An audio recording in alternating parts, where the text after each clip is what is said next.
मुख्यमंत्री हेमंत सोरेन ने डॉक्टर राम मनोहर लोहिया को नमन किया है। डॉक्टर राम मनोहर लोहिया की पुण्यतिथि को लेकर मुख्यमंत्री की ओर से उन्हें नमन करते हुए याद किया गया। महान स्वतंत्रता सेनानी को मुख्यमंत्री हेमंत सोरेन ने ट्वीट कर नमन किया है, उन्हें श्रद्धांजलि अर्पित की है। मुख्यमंत्री हेमंत सोरेन ने लिखा कि महान स्वतंत्रता सेनानी, समाजवादी नेता डॉक्टर राम मनोहर लोहिया जी को पुण्यतिथि पर शत शत नमन।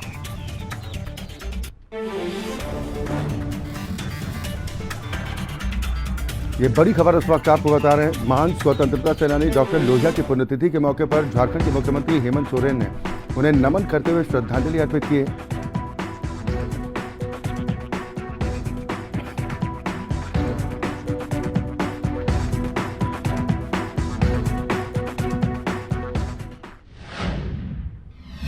झारखंड के मुख्यमंत्री हेमंत सोरेन 4 दिवसीय राजस्थान के दौरे पर हैं। सोमवार को सीएम सोरेन उदयपुर पहुंचे थे, जहां पर हेमंत सोरेन अपने परिवार के साथ ऐतिहासिक कुंभलगढ़ दुर्ग देखने के लिए पहुंचे, जहां पर शासन प्रशासन के अधिकारियों ने उनका स्वागत किया। इस दौरान यज्ञ वेदी चौक में पुलिस के जवानों ने उन्हें गार्ड ऑफ ऑनर दिया। सीएम सोरेन ने कहा कि यहाँ पर घूमकर ऐसा लगा कि मानो मैं झारखंड के जंगलों में घूम रहा हूँ। यहाँ की वादियों ने मेरा मन मोह लिया।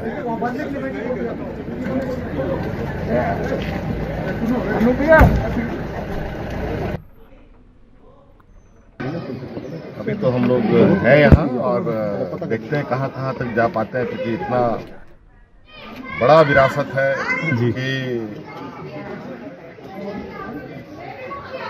समय बहुत ज़्यादा इसको देखने के लिए जरूरत पड़ती है। अच्छा बुरा दोनों साथ साथ चलता है, विश्व विरासत है सर। और कहते हैं ना कि नेगेटिव पॉजिटिव साथ ही साथ चलता है।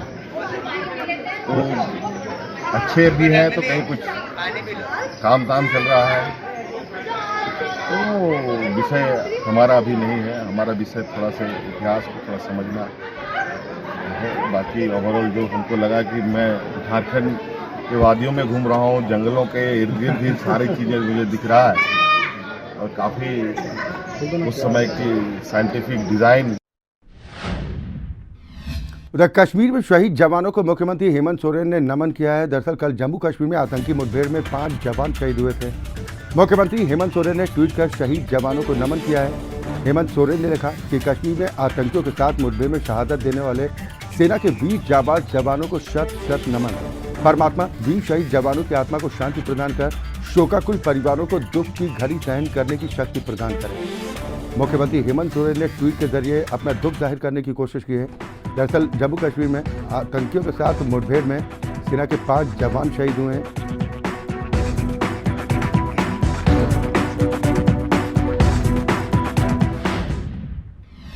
और अगली बड़ी खबर आपको रांची से बता रहे हैं, जहां पर प्रदेश की स्वास्थ्य सुविधाओं को सुधारने में जुटी हेमंत सोरेन सरकार। जमशेदपुर में 750 बेड के स्टेट ऑफ आर्ट अस्पताल का होगा निर्माण। मुख्यमंत्री हेमंत सोरेन ने अस्पताल के निर्माण को अपनी स्वीकृति दे दी। दरअसल 60 साल पहले बने जमशेदपुर के एमजीएम मेडिकल कॉलेज एवं अस्पताल का भवन जर्जर हो चुका है, जिसको देखते हुए वर्तमान भवन को अनुपयोगी घोषित करते हुए नए भवन का निर्माण किया जाएगा। मुख्यमंत्री की ओर से इस पर स्वीकृति मिल चुकी है। अब यहाँ पर 750 बेड का स्टेट ऑफ आर्ट अस्पताल बनेगा, जिस पर मुख्यमंत्री हेमंत सोरेन ने अपनी सहमति दे दी है। 750 बेड के स्टेट ऑफ आर्ट अस्पताल की डीपीआर तैयार कर उस पर तकनीकी स्वीकृति लेते हुए विभाग को उपलब्ध कराने के निर्देश जारी किए गए।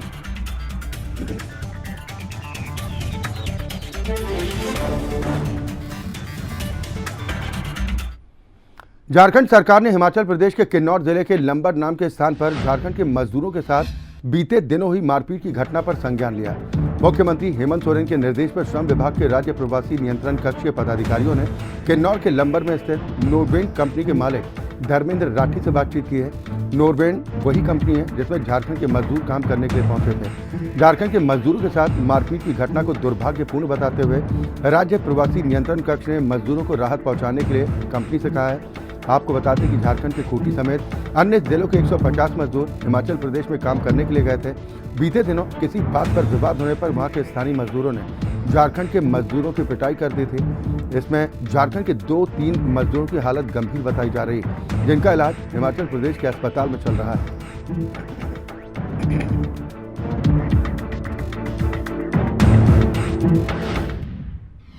उधर रांची में राज्यपाल रमेश बैस ने राजभवन में पर्यटन, कला संस्कृति, खेलकूद एवं युवा कार्य विभाग के अधिकारियों के साथ विभागीय कार्यों की जानकारी ली। इस बैठक में सचिव पर्यटन, कला संस्कृति, खेलकूद, युवा कार्य विभाग अमिताभ कौशल समेत विभाग और निदेशालय एनसीसी के अधिकारीगण मौजूद थे। इस दौरान राज्यपाल रमेश बैस ने कहा कि राज्य में जिस तेजी के साथ पर्यटन के क्षेत्र में विकास होना चाहिए था उतना नहीं हुआ।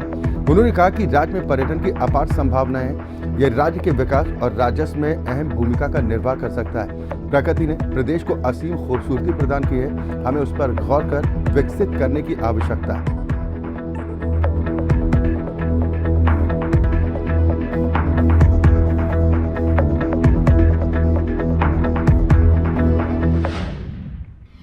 रिम्स में कार्यरत डॉक्टरों की अब जासूसी की जाएगी। इस दौरान राजधानी और आसपास के जिलों में निजी प्रैक्टिस करने वाले डॉक्टरों की पहचान की जाएगी। इस कार्य में बाकायदा गुप्तचर लगाए जाएंगे और इसके लिए निजी डिटेक्टिव एजेंसी की मदद भी ली जाएगी। निजी प्रैक्टिस करने वाले डॉक्टरों की पहचान कर उन पर विभागीय कार्रवाई की जाएगी। ये बातें रिम्स की 52वीं शासी परिषद की बैठक के बाद स्वास्थ्य मंत्री बन्ना गुप्ता ने कही।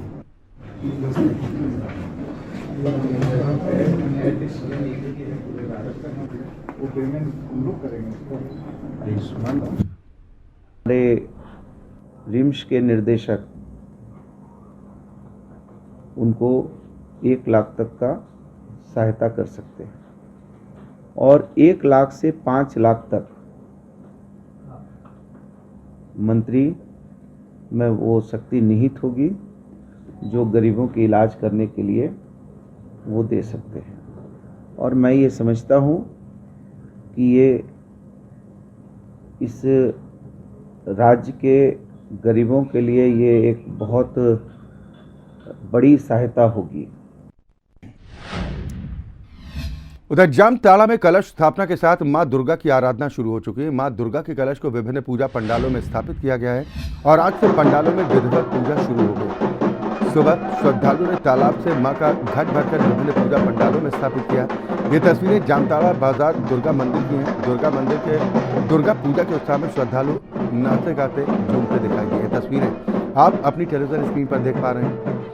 दुर्गा पूजा पंडालों में आज से विधिवत पूजा की शुरुआत हो चुकी है। मां दुर्गा के पंडालों में कलश स्थापना की गई है और ये तस्वीरें आप देख पा रहे हैं। बड़ी संख्या में श्रद्धालु ढोल ताशों पर नाचते गाते मां की पूजा आराधना में लीन दिखाई दे रहे हैं।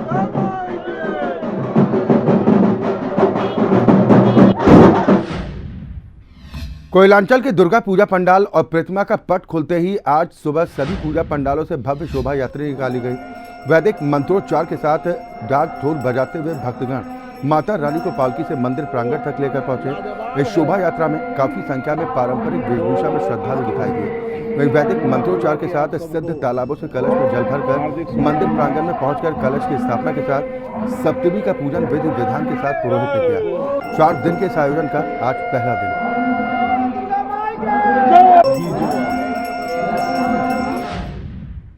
उधर झरिया में भी आज शारदीय नवरात्र की महासप्तमी मनाई जा रही है। आज से सभी पूजा पंडालों में मां की प्रतिमा का पट खुल चुका है। बेल भरनी पूजा के साथ ही मां की पूजा भी शुरू हो चुकी है। झरिया के कई पूजा पंडालों से आज कलश लेकर तालाब से बेल भरनी पूजा का कार्यक्रम किया गया। आपको बता दें कि शारदीय नवरात्र धीरे धीरे समापन की ओर है और आज यानी कि 12 अक्टूबर को महासप्तमी की पूजा आराधना की जा रही है। नवरात्र के 7वें दिन महापूजा होती है और इसे महासप्तमी भी कहा जाता है। बंगाली समुदाय के बीच दुर्गा पूजा और महासप्तमी का विशेष महत्व माना जाता है। देवघर जिले के साइबर अपराधी अब शहरी क्षेत्र में आकर यहां भी अपराधों को अंजाम दे रहे हैं। देवघर जिले के साइबर थाने की पुलिस ने पानी टंकी के पास से साइबर अपराध को अंजाम देने वाले कुल 8 साइबर अपराधियों को गिरफ्तार कर लिया है। एक प्रेस कॉन्फ्रेंस में साइबर डीएसपी सुमित प्रसाद ने पूरे मामले को लेकर जानकारी दी है। ये साइबर अपराधी फर्जी बैंक अधिकारी बनकर लोगों को फोन करते हैं। इन अपराधियों की ओर से साइबर ठगी के लिए गूगल पे का भी इस्तेमाल किया जाता है। साथ ही साइबर अपराधियों की ओर से वर्चुअल पेमेंट एड्रेस के माध्यम से भी ठगी की जाती है। पीछे घड़ी नहीं लगवाए आप, बोले घड़ी लग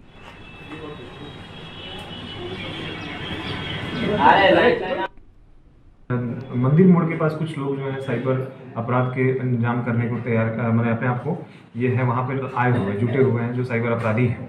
तो पुलिस की बल वहाँ गई, वहाँ उसको पकड़ी। उसके पकड़ने के बाद सुंदरम होटल के पास से भी उनके 2 सहयोगियों को गिरफ्तार किया गया।